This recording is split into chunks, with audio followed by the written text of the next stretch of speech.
Good morning, good afternoon, good evening, good night. Whenever you're watching this video, good whatever everyone. I'm Nomi Sodan. First YouTube video. And to start the channel, what better than starting with something controversial? And I have a controversial take on Zelda Breath of the Wild.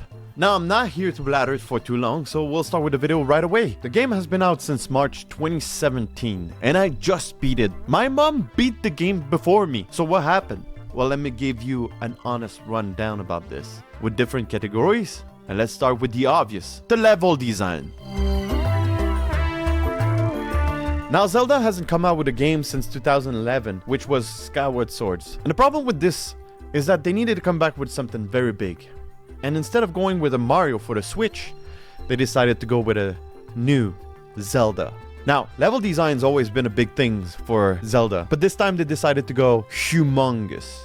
Now, open world weren't a new thing. It always been a thing since the 1980s. And in 2017, the trend was still there. And with the Switch, where you can play everywhere, they wanted to let you know that you can discover Hyrule on a toilet seat. What better way to talk about level designs than transferring yourself back into the briefing room? Alright, let's go big this time. Let's do Zelda with a huge open world, huh? Okay, but what about the temples? They're just gonna be a small portion of that huge map. Well, let's break it and spread it. So, no temples at all? Yeah, but just 4 to represent the element, huh? And we're gonna present them as big beasts. And then they're gonna go inside and do the dungeon and beat the boss. And then after that, the beasts are Link's friend. Not too big, all right? Instead of having 50 puzzles in one dungeon, let's spread it out. Let's make it into 120 mini dungeon. And we're gonna present them as a shrine, huh? We'll put a medium-sized castle in the middle. Huh? Okay. What else can we put in that big map? Well, villages, but not too much, not too big either. It's going to be a post-apocalyptic game, right? So it's kind of dead, and this will give you not too much of an overwhelming task to do. Okay, but there's still not enough for the size of the map. Well, perfect. Let's give them collectibles, huh? Everybody loves collectibles. Don't forget that the Switch is supposed to be played everywhere. And when people feel like losing their time, let's make sure that they'll lose their time until they get in their coffin. So let's put 1,000 collectibles. It doesn't matter if it has no purpose. At the end, we can even give them a golden poop. Okay, but going around is going to be a pain. That's why this time, instead of having one main stable, we'll have a bunch of stable around. And instead of having just one horse, we'll have a bunch of horse that you can choose from. And then you can bring it back to a stable to register it, so that you can't call your horse anywhere you want. You have to find a stable to call your horse back if you're too far away from it. Okay, so you're asking for a big main map with 4 main temples, 120 shrines, villages, mini temples, anything else? Oh yeah, a special place for the Lost Wood. Let's add 3 random labyrinth. Everybody loves labyrinth. A place where it's dark for no reason. They will play with the light. It's kind of special. Well, isn't that a little bit too ambitious? Like, we need to design 120 different shrines? All the same. What? The puzzle will be different, but the inside and the outside, same template. Okay, what about the beasts? All similar, not too different, keep the same template again. What about the stables? All the same template. And the labyrinth? Same template, and make it empty, it doesn't matter. Don't work too hard. This game is supposed to be fun. So you get the point. Now, the main phenomenal work has been placed on the main map, but even the main map seems to have like the same template. Instead of having to balance everything out, you know, some underground area, some flat area, some mountain area, they shove a heck ton of mountain for you to climb and glide, which on paper sounds very nice. But when you climbed your 15th, 20th, 30th mountain to glide it down just to get a Korok seed, it's... Now I understand, having the same templates, having things that resemble everything, it's cost efficiency. It's easier to make. You know what? We need to excuse this. And we'll say that this is an apocalyptic Hyrule and Ganon ravaged it all. So that's why we'll make it empty. We'll go with this. So, pros. Big and beautiful. Makes it grand. A lot to explore. Original. Now the cons. Repetitive. Very empty. Lose charms and makes it bland. Makes it a little unnecessary if not used properly. And kills the need to explore. Now I just want to touch on the two last cons. If I go in a corner of a map and the only thing I find there is a Korok seed and nothing else, what's the point of making this corner of the map? There's nothing. It feels unnecessary. And for the last part, where it kills the need to explore, if I go in a corner and there's nothing, what's the point of me looking around in this map? There's nothing most of the time. All right, now let's get on to the story. Zelda never been the type of game where the story was the most profound one. Link wakes up, Zelda is in danger, need to save her, kill Ganon, rinse, repeat, with a different takes. But for Breath of the Wild, Nintendo decided to go grandiose with the idea of open world and make the story non-linear, which is great. But let's look at the pros. It's original. It also makes it personal to your own adventure. And the integration as being part of Link's memory is kind of intriguing. That's it so far. Now for the cons, the memories were not interesting at all. There's barely meat on the bones here. The non-linear way of telling the story kills the rising action. Not having any sights of the antagonist kind of kills the idea that I want to have the desire to kill him. We don't see Ganon, neither Ganondorf, and I have to feel the need to go kill him because he destroyed Hyrule. It just kind of feels flat to go kill Ganon at the end. It's repetitive, and I'm mainly saying about the 4 main beasts. And also it doesn't bring any progress. The only progress you get is that you found another memory, and you stay with that. That's it. Weapons, armors, and items. Was anybody super hyped with the idea of having breakable weapons? I wasn't. But I decided to give it a shot. You know, never know. Never know. At first, it's whatever. You know, maybe I'll get a good weapon that won't break so easy. That maybe I can repair and keep it. No.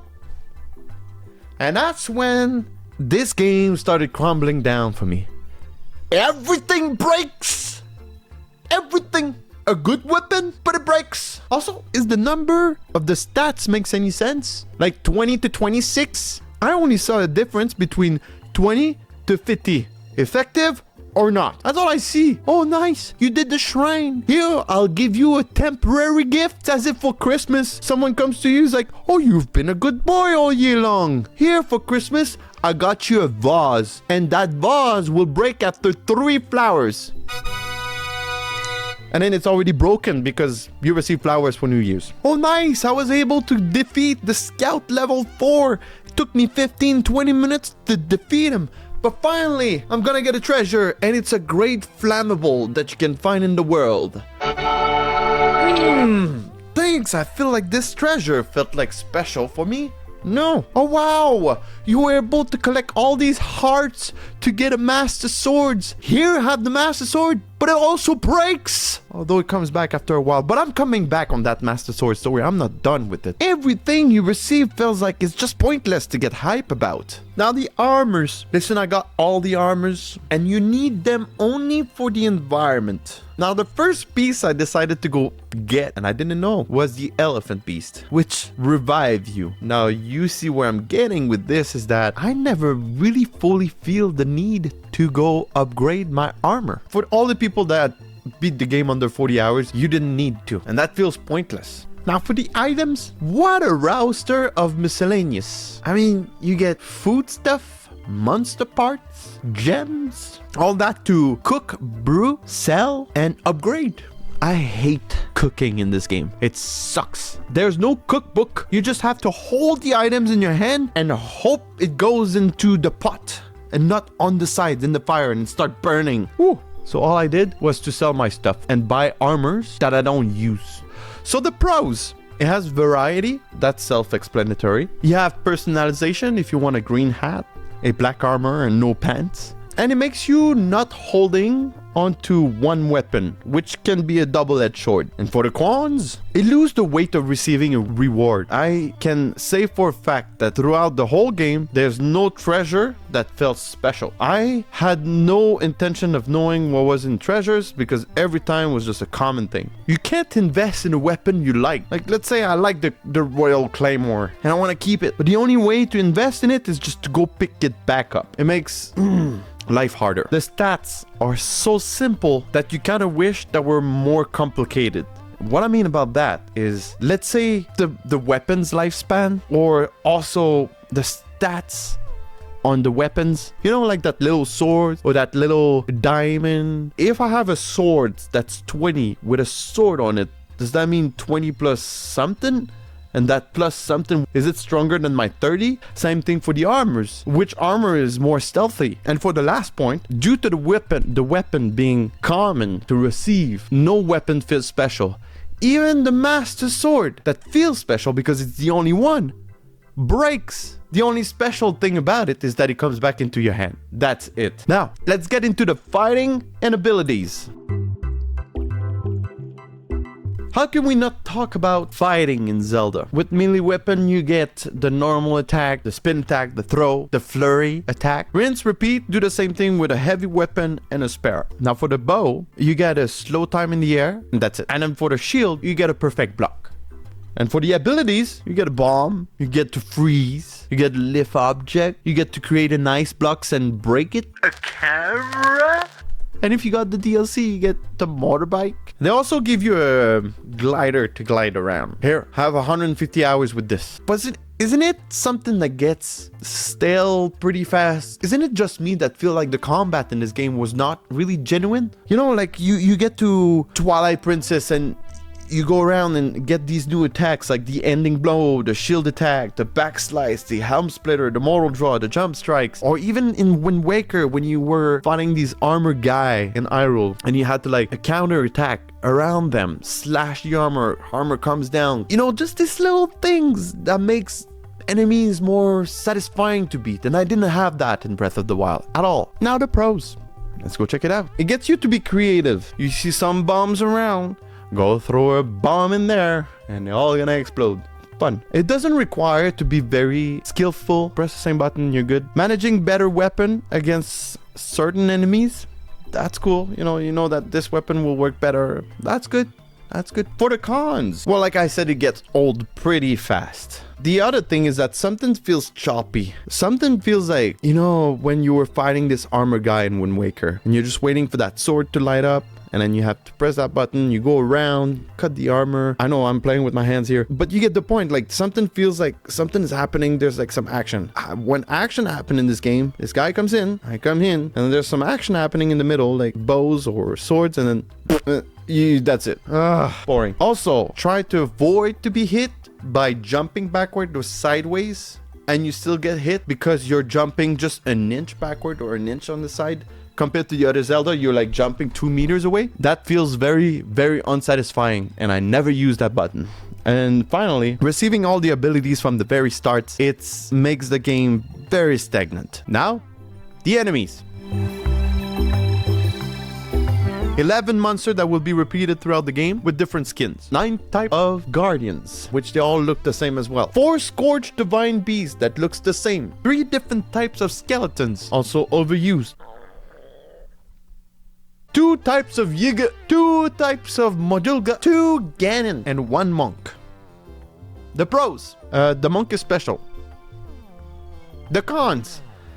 It gets old super fast. You know, too much of the same type of monster, overused, makes everything so unspecial. It needs to have more boss diversity. I also waited until I get all the Korok seeds, until I get to beat Ganon, just to make things so epic.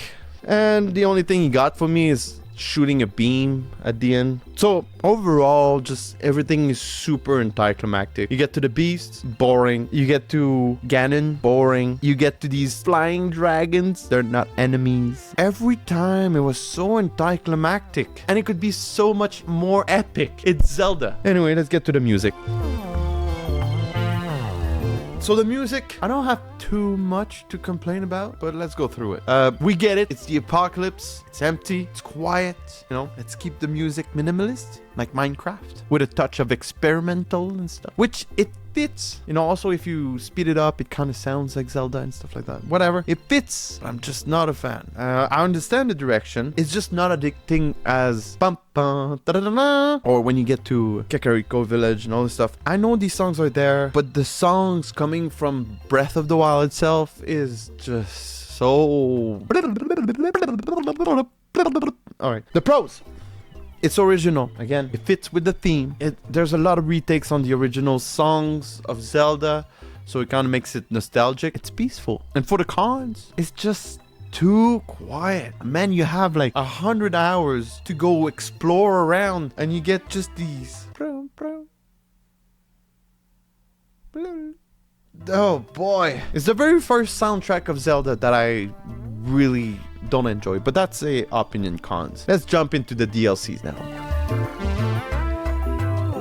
Alright, the DLC. One of the stupidest idea that they had was to give you much more treasure to find, unravel some armors that are not gonna change that much. Let's give you more shrines to find. Let's give you the same boss to beat after you beat those shrines. And after you did all this, let's make your powers ability regenerate faster. Ooh. Although the best was the fighting the monk. But here's what I don't understand. You bought the game when it came out, and then you beat it, and then 3 months later, there's a DLC. You bought it. Then you beat the monk, and the monk is like, here, motorbike. And you're like, now you give me a motorbike. At the end of it all. And talking about this, huh? The trial of the Master Sword. Does that make any sense? I imagine you bought the game when it came out. You beat the game. You bought the DLC. You want to do the trial of the Master Sword. They give you nothing to go through 50 level, not even the Master Sword, so that they can give you a stronger and longer lasting Master Sword.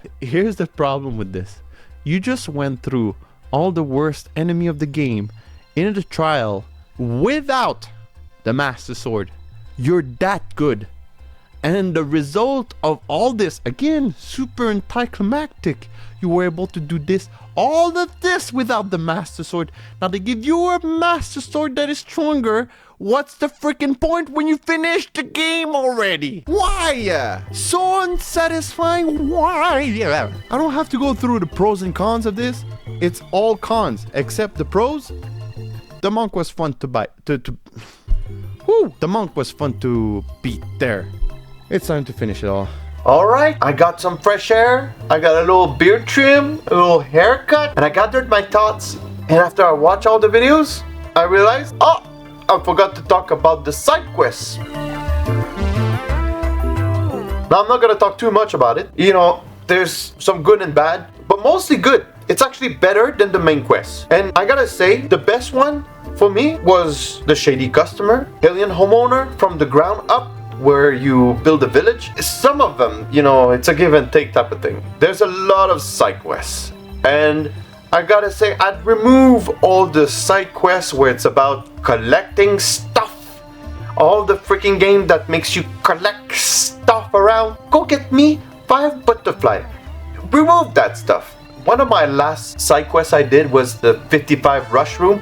You know, you get to your last side quest that, you know, you did all of them, and you realize at the end that, oh, I didn't collect the rush room.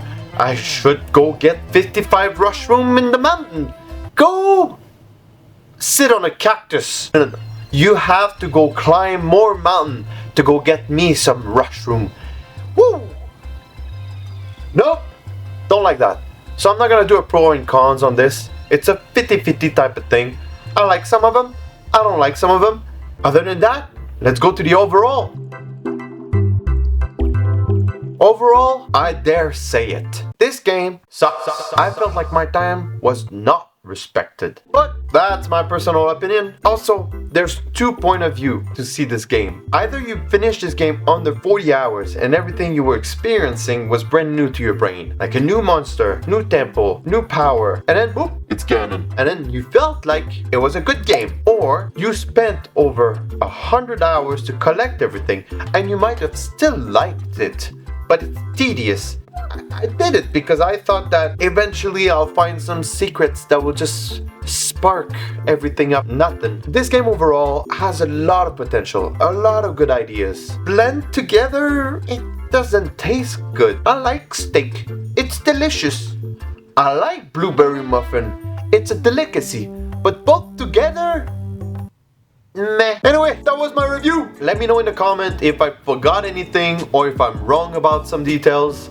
I want to do something special with your comments. I want to read 1, 2, 3 comments at the beginning of every video in order to catch up, double down, or back down on some of the things I said. Or I can even read some wholesome comments. Or even if you're mean with me, I'll just cry on camera. It's fine. Please let me know that you like this video with a thumb up through the roof. Subscribe to let me know that you would like to see more. And share this video with your friend to let them know how wrong they are to like this game. No, seriously. Share this video with your friend because I really try to be unbiased and give right to both parties to like this game. I'll let you know the future of this channel in the next video, so stay tuned. And again, I'm Nomi Sodan and I'll see you. No, you'll see me in the next one. Go play some video games.